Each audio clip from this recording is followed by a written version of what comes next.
Here we go. And I'm so excited to be talking to you guys.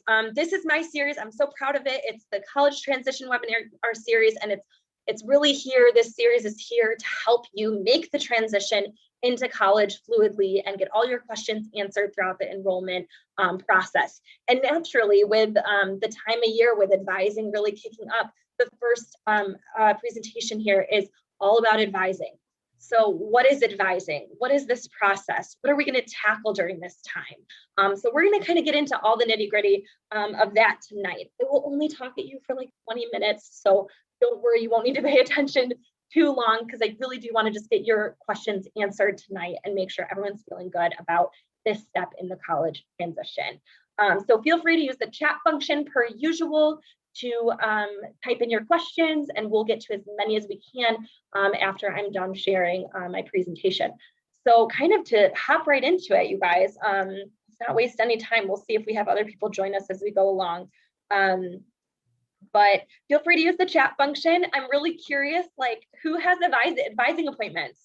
Like, throw it in the chat. Let's see, who has advising appointments? Do you have one on the books already?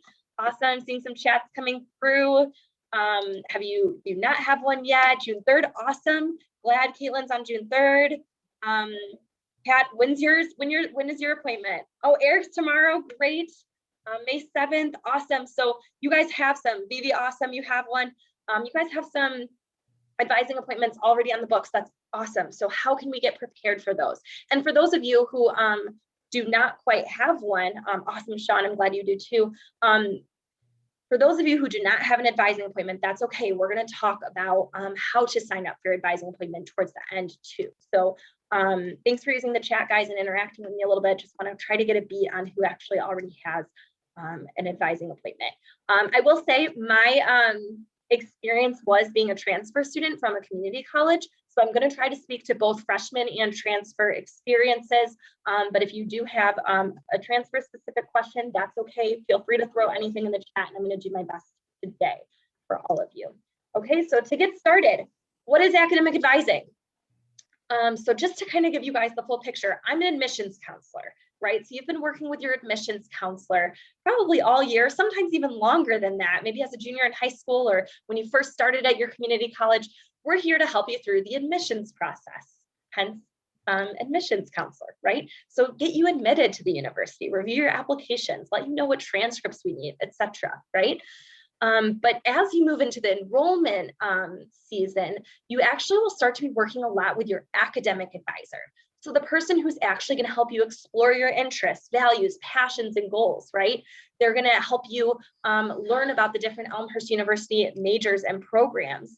They're going to help you access all of the different opportunities that you can take advantage of, and make sure that you're on track for your Elmhurst degree and that you're, taking all the courses you need to in order to graduate on time. They're going to ensure that you're meeting all the requirements, right, of the integrated curriculum, which is our general education courses that you need to take in addition to your major.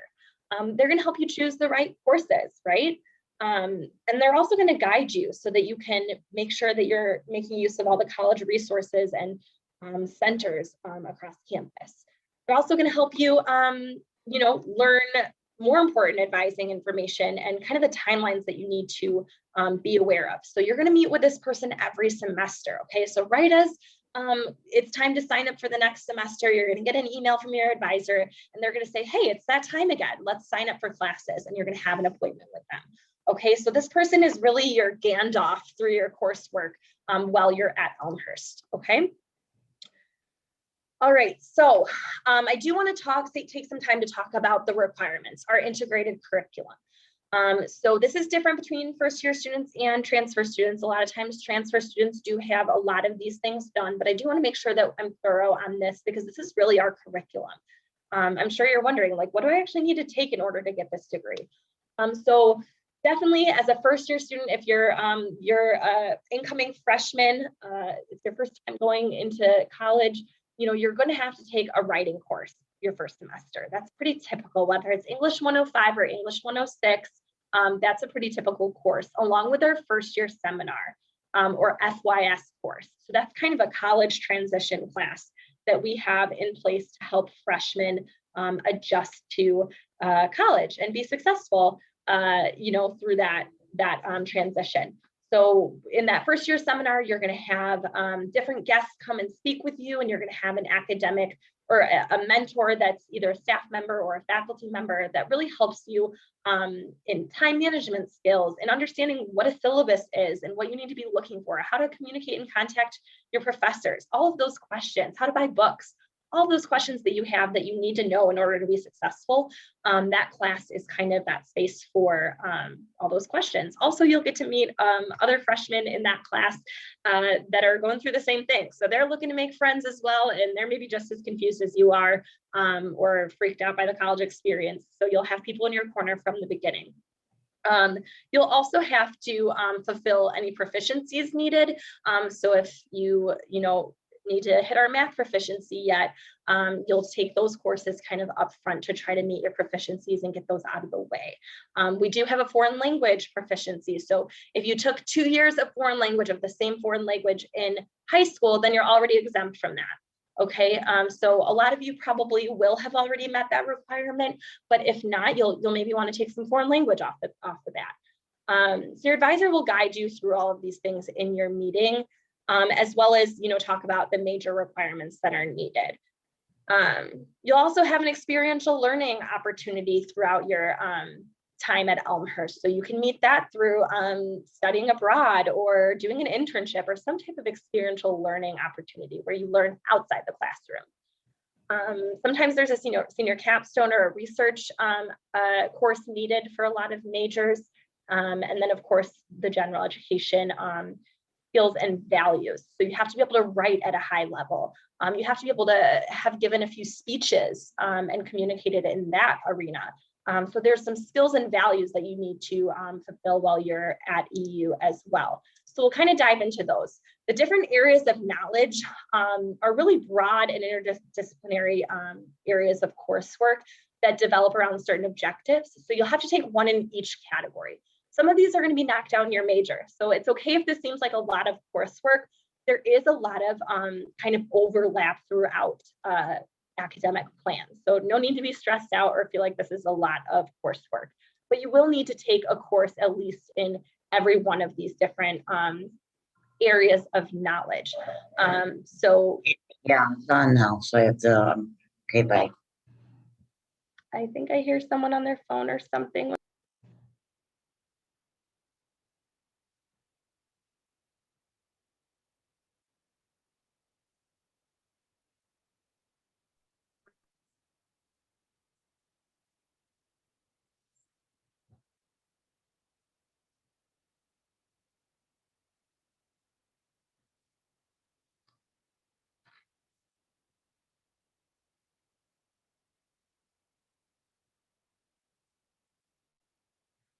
No, the sound's not working.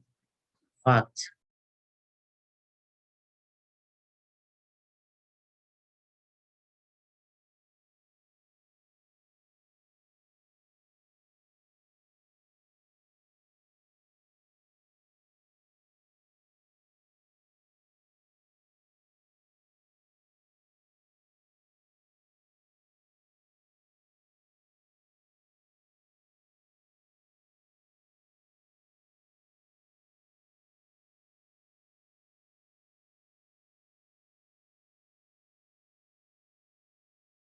Hi, you're on mute.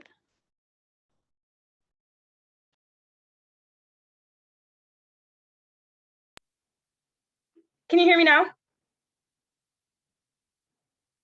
Thank you for sharing that.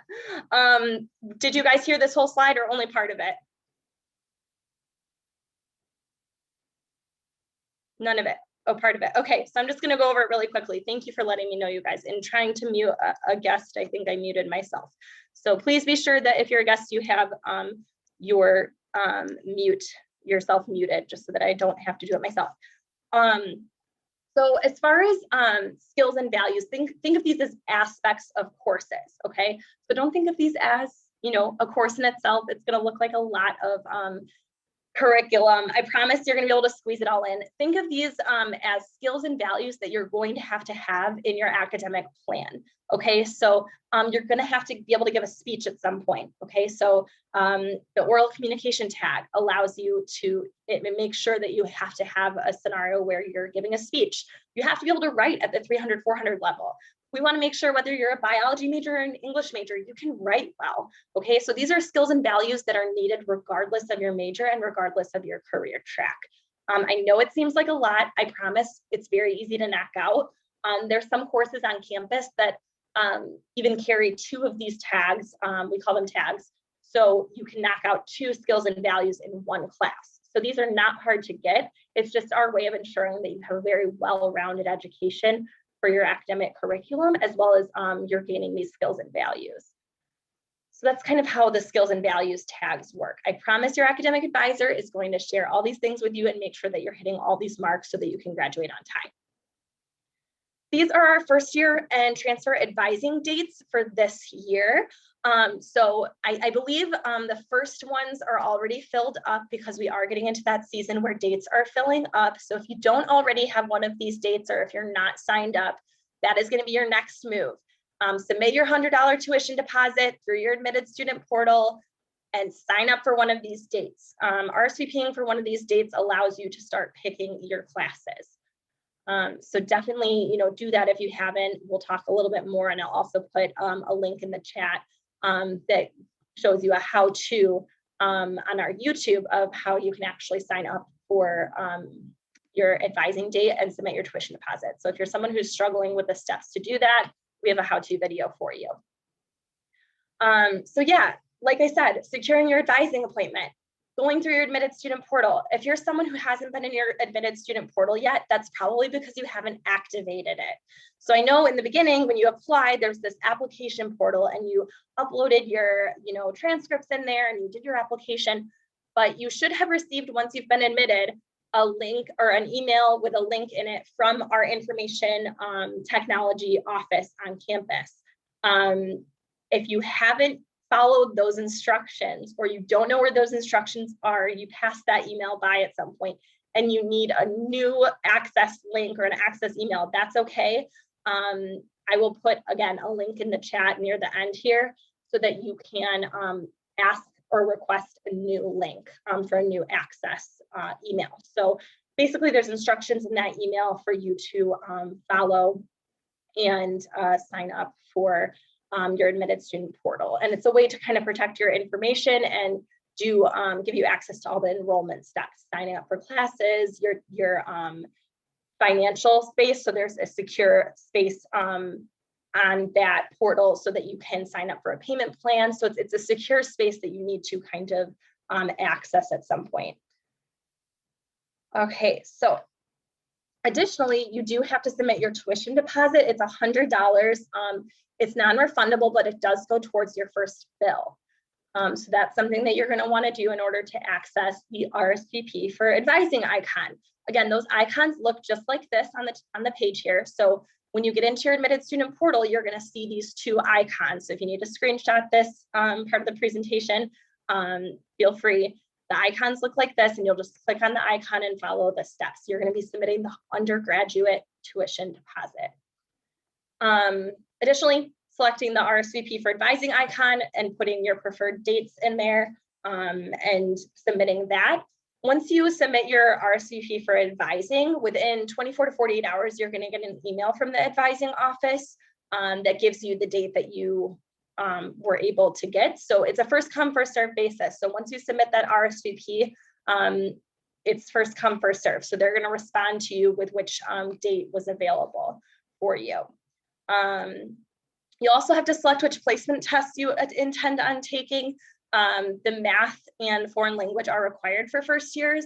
The writing is optional.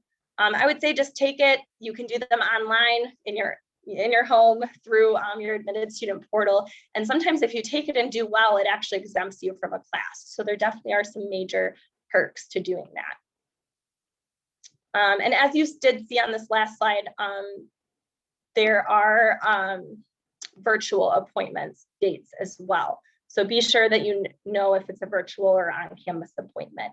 Again, keep an eye on your email. As always, you'll get details once you've RSVP'd for advising. Again, we have the writing, the math, and the foreign language placement tests. They're about an hour to 2 hours per test. A lot of students move through them even quicker than that. You can take these tests by using the Blackboard icon in your admitted student portal. So you'll kind of go in there, go to Blackboard, and then there's a space on the side that says messages. You click on messages, your tests should be embedded in there. If you have any trouble, feel free to reach out to the advising office. They can walk you through it. And you do need to finish your placement test 7 days prior to your appointment. That allows your advisor to have some time to actually assess your scores and see which courses are most appropriate for you. For the virtual appointments, your advisor is going to call you. Again, you're going to get an email with the time frame that they're going to call with some contact information. It's really only you that's needed for that academic advising appointment. This is really kind of your first major college step for my freshmen out there. Transfers, I know you'll be ready with your transfer credit evaluations ready to talk to your advisor. But really these meetings are just for students. Parents are not needed at these meetings, so prepare questions beforehand so that you can make sure that you're asking all the questions needed. I would have your laptop ready if it's a virtual appointment, obviously, to take the phone call or the Zoom call and look up things as needed. If you're coming to campus, you can bring your laptop as well, although it's not necessary, but you will want to be able to sign in to BlueNet. If you do have an advising appointment or need to reschedule it, you can reach out to new2eu@elmhurst.edu. And reschedule an advising appointment if that's necessary, but there are set dates. So it's based on advisor availability, and they are first come, first serve, right? And if you do have questions, you know who to ask. Your admissions counselor is always around to help.